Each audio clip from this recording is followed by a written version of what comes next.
when you guys got the band back together, was it challenging learning that many songs across their discography? And how does someone tackle that? Do you start by saying, well, if we were to play live, these are the 12 songs we would play for sure. So you start by doing that so you know you could play live sooner. And then you start learning a song per day after that to grow the set list. How does Song someone per day tackle would that? be ambitious. A song per day would be ambitious. But yeah, you start with, obviously the hits. And with Strange Advance Music, I mean, Drew is such just a good melodic songwriter, but also just a bit of a savant when it comes to orchestrating things, the way that he layers things up is very unusual. And it's just not like play, root position triads on a string machine and everything. No, no, no. It's a full-on freaking orchestra with very detailed parts that have to be played just so with just the right timbres and all that sort of stuff. So putting together a song can take a couple of weeks just to get to the point where we can actually play it with the rest of the band all to get in the same room, just to do the pre-production and the organization to make it all happen. And then getting it so that it flows smoothly in a live performance situation, that's another challenge, but we have special software for that. And then on top of just being able to perform the songs, how much more complexity is there by adding everything you guys have in your live show? Like I saw you guys and there's big screens, there's projectors, there's lasers, there's a fog machine. How do you sync it all up on Well, top of just being able to play the music well as musicians? right. Well, Drew and I are both playing keyboards live, and it's not embarrassing, but we also have some backing things like the orchestral stuff that we can't necessarily play, or special effects that were part of the original record that would be very challenging to put together, like a backwards vocal part or something like that. So I'll run it down for you. I have two Macintoshes, little Mac Minis that are clones of each other, and they sit in a rack.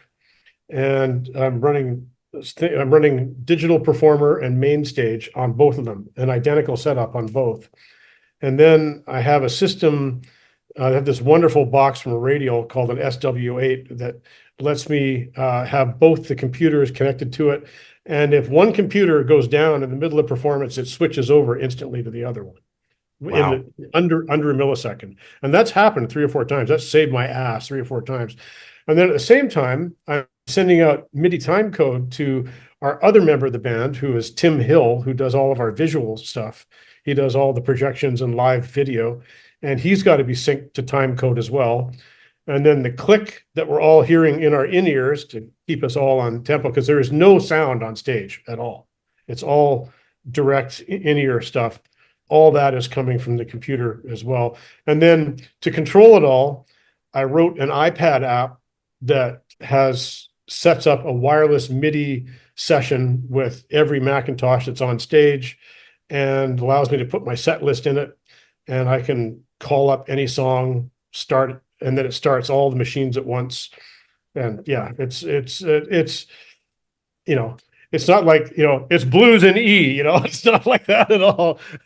So you have to be able to play parts, you have to be able to play in time. And then there's this whole other layer that the more that, quite frankly, that the audience is not aware of, that kind of adds to the magic of the presentation, I think. But Tim, I can't underestimate how valuable Tim is in the overall look of the show. He's coding up the lasers and syncing it with what I'm doing and doing all the visual stuff. It's fantastic. I love it.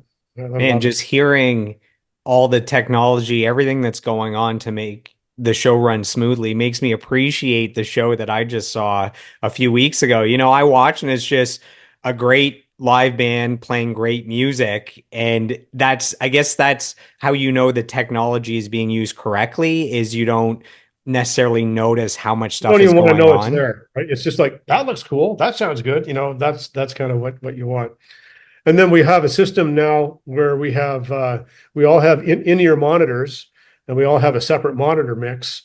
And then we can all control our individual mix from our iPhones or iPads. So when we're on stage, we're all in charge of our own monitor mix. And then we send one Ethernet cable out to the front of house, and that connects to the desk. So there's no hassles with monitors. We don't even have to have a monitor guy outside of the stage when we do it, when we do a show, because it's all the same from show to show.